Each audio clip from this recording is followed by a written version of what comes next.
A very warm good evening to everyone for yet another session of Bonito Discover. I am your host, Gauri Ketkar, and that's Sanjana Ravi, our interior designer, who will be presenting on the topic of tiles for styling beyond floors today.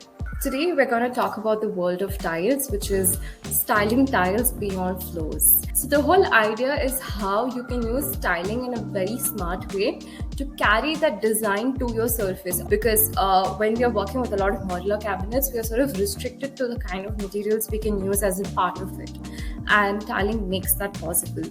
Even if not by size, but at least it looks like it's very spacious because of the way in which it is smartly designed. The thing that I also like about tiling is that it actually has that touch and feel aspect to it. If you are somebody who feels like tiling an entire wall is too much for me, then maybe why not have it in a minimal format? You cannot start your home project without knowing what style you want in your house. Again, the idea is that when you know your style, you'll then know what kind of tile to pick up, what shape to pick up, what pattern to pick up, and also what kind of color to choose for. So one thing you want to make sure is that in your bathrooms you go for tiles that are very rough and rugged. So there's so many tiles out there, and how do you know which tile to use where? And the thing with both these styles, petrified and porcelain, is that there are great options in the market when it comes to these two tiles to create that look of a marble. It gives that feel of a hotel, like of a 5-star hotel bathroom without having to really do much. And I feel like such tiles are wonderful for a balcony space or for a utility space which is part of the exterior but not when indoors.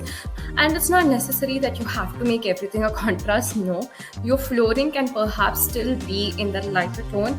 Every home, you need to have one focal point, which is as soon as you go into a space, there has to be that one wall which dictates the rest of the space, right? How you can take a regular rectangular tile and you can just place it in a 45-degree angle just to create that kind of a pattern. This is a tile you will never get bored of, and I feel this is a tile very nice for compact spaces. Nice how you can have a separator through your tiling. So on that note, I hope you all can trail your home surfaces with tiles today. Thank you so much for this wonderful presentation, Sanjana. It was so interesting.